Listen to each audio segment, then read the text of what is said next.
오늘 영상에서는요, 50일 안에 낙찰받는 방법에 대해서 말씀을 드리도록 하겠습니다. 이 영상을 클릭하신 분들은 부동산 경매에 관심이 있으시거나 아니면 경매 공부를 한 번이라도 해보신 분들일 거예요. 이런 분들의 가장 큰 고민은 바로 이 사람과 같은 표정이 나오는 고민일 겁니다. 한 번이라도 낙찰을 받고 경험을 하고 싶은데 그게 너무 어렵다는 거예요. 낙찰 받는 사람들을 보면 도대체 왜 저 가격에 받지? 그리고 경쟁이 너무 심한 거 아니야? 이런 생각이 드실 겁니다. 내가 입찰만 하면 30명, 40명이 들어오고 분명히 부동산 경기는 침체기라고 하고 하락장이라고 하는데 왜 경매는 여전히 상승장처럼 레드오션처럼 느껴질까요? 특히 아파트가 낙찰되는 가격을 보면요. 금매랑 거의 비슷한 가격이 낙찰이 되거나 금매보다 비싼 가격에 낙찰이 되기도 합니다. 이제 막 공부를 열심히 해서 돈을 벌어보려고 입찰을 했는데 매번 폐찰하고 낙찰받는 사람들은 시세보다 비싸게 받는 것 같아 많이 답답하신 분들이 많으실 거예요. 오늘 이러한 답답함을 해결해 드리기 위해서 제가 남들과 경쟁을 피하면서 수익을 낼 수 있는 방법, 그리고 50일 안에 낙찰받는 방법에 대해서 말씀을 드리도록 하겠습니다. 결론부터 말씀드리면요. 여러분이 이러한 답답함을 겪는 이유는 솔직하게 말씀드려서 여러분이 경매 물건을 고르는 기준이 잘못되었기 때문입니다.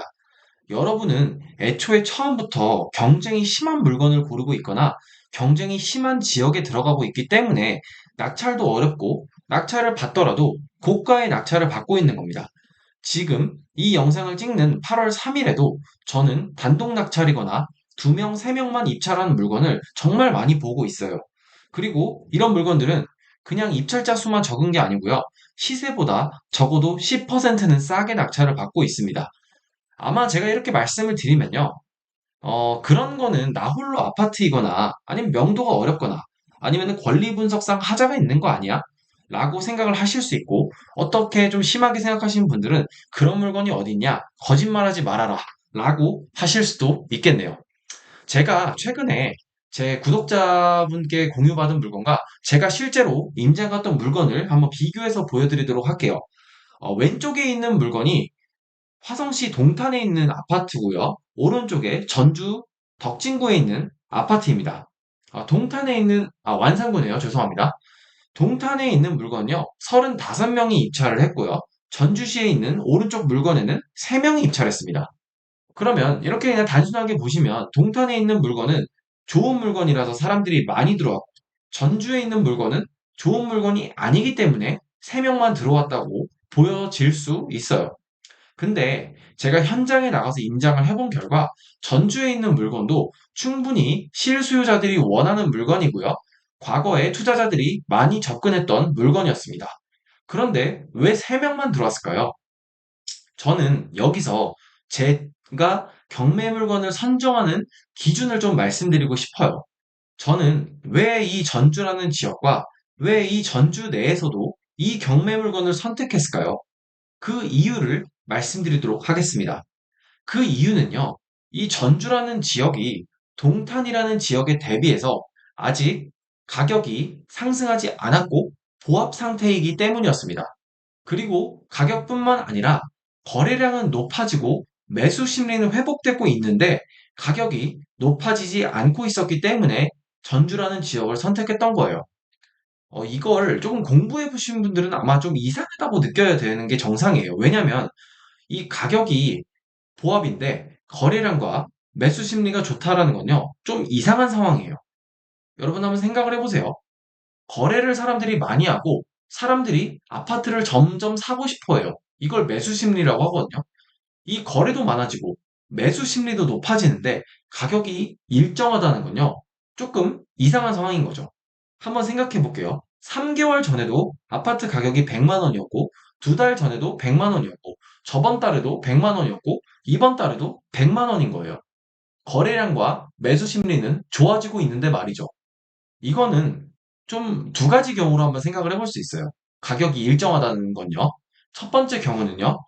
이 전주에 있는 모든 아파트의 가격이 3달 동안 변하지 않고 계속 100만 원, 100만 원, 100만 원이었다는 경우의 수가 있고요. 아니면 두 번째로 어떤 아파트는 가격이 상승했고 어떤 아파트는 일정하고 어떤 아파트는 떨어졌다. 이렇게 생각을 해볼 수 있는 거죠. 근데 현실에서는요, 사실 모든 아파트 가격이 일정한 경우는 찾기 어렵습니다. 그러면 결국에는 지역의 가격이 동일하다는 건요, 어느 아파트는 올랐고 어느 아파트는 떨어졌다는 이야기가 됩니다. 자, 그러면 전주라는 지역을 다시 한번 정리를 해볼게요. 전주라는 지역은요, 거래량은 많아지고 매수 심리는 회복되고 있는데 평당가가 보합인 상태입니다. 그러면 어느 단지는 올랐고 어느 단지는 떨어졌다는 이야기입니다. 이 말은 어느 단지가 올랐다는 의미는요, 대장 아파트가 올랐을 확률이 높다는 거예요. 그리고 대장 아파트 중심으로 거래량이 많아지고 있을 거예요. 그리고 사람들은 당연히 대장 아파트를 중심으로 매수를 하고 싶어 할 겁니다. 그래서 거래량과 매수 심리가 증가했던 거고요. 가격이 대장 아파트는 올랐지만 어딘간 떨어졌기 때문에 가격이 평단가가 보합 상태였을 거예요. 그러면 우리는 이 전주라는 지역을 바라볼 때, 아, 이 전주는 지금 대장 아파트는 올랐는데 어느 아파트는 떨어졌구나. 그러면 대장 아파트가 올랐으니까 그 떨어진 아파트도 결국에는 더 이상 떨어지진 않거나 아니면 조금 회복할 확률이 있겠네. 라고 생각을 해볼 수 있는 거죠. 그리고 이 지역을 매력적으로 바라볼 수 있는 겁니다. 그러면은 우리는 이 지역을 매력적으로 바라봤을 때 이 지역에 대한 경매 물건을 검색했을 때 어느 단지를 가야 할지도 이미 여기서 답이 나와버리는 거예요.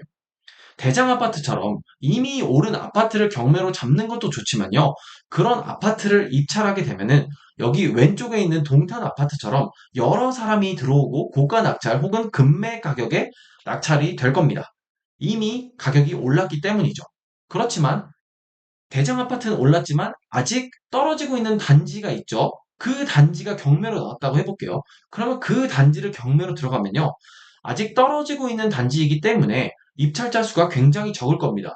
그리고 금매보다 낮은 가격에서 낙찰이 가능해요. 바로 대장 아파트가 오르고 있는 요 시점에는요. 대장 아파트가 오르고 있으니까 이 단지는 더 이상 떨어지지 않거나 조금 올라갈 확률이 있는 거예요. 그리고 동시에 이 단지는 여전히 떨어지고 있기 때문에 입찰자 수가 많지 않을 겁니다. 저는 이러한 기준을 가지고 단지와 지역을 선정하고 들어갑니다. 이 타이밍이 바로 경매하기 제일 좋은 지역과 단지라는 거죠. 초보분들에게 제가 말씀드리는 게 있어요. 경매 입찰할 지역과 단지를 그냥 아무렇게나 정하지 말라는 거예요.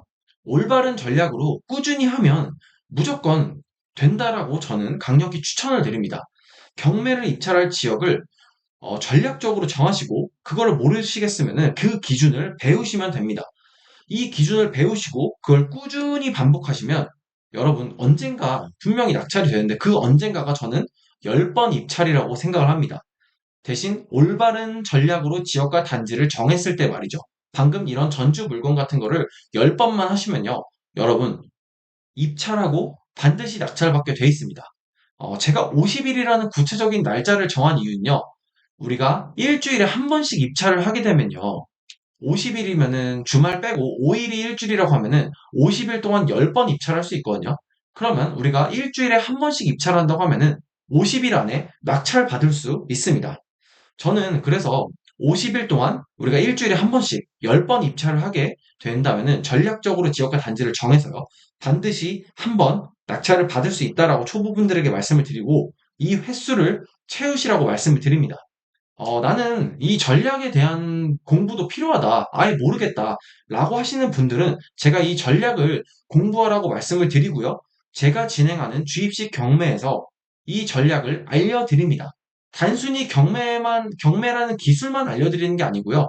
경매라는 기술을 어느 타이밍에, 어느 지역과 어떠한 단지에 들어가야 되는지, 그러한 기준까지 제가 알려드리고 있어요.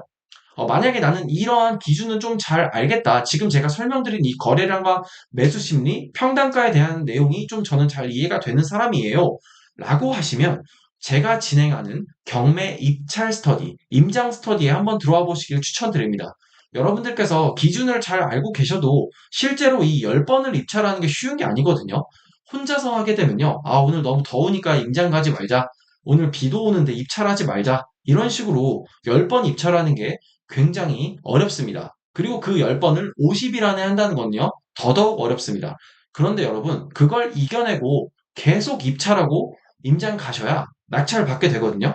이거를 제대로 하시려면은 나를 그렇게 할 수밖에 없는 환경에 넣으시는 거예요.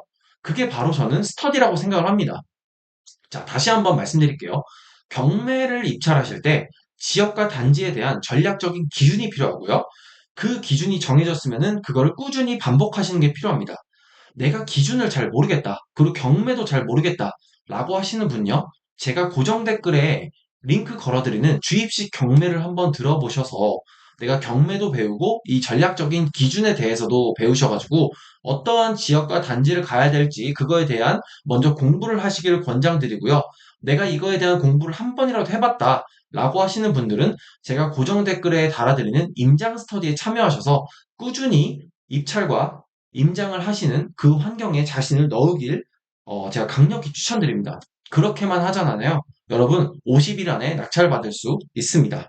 제가 이 영상 고정 댓글에 제 클래스에 대한 링크를 올려드릴 테니까요. 관심 있는 분들은 한번 읽어보시고 신청하시면 좋을 것 같습니다.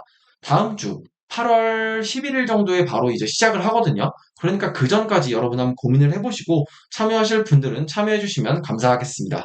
오늘도 영상 봐주셔서 감사하고요. 제가 여전히 이 기준에 대해서 그리고 꾸준히 하는 방법에 대해서 올려드릴 테니까 영상 꾸준히 시청하시면 도움 되실 겁니다. 그러면은 오늘도 영상 봐주셔서 감사합니다.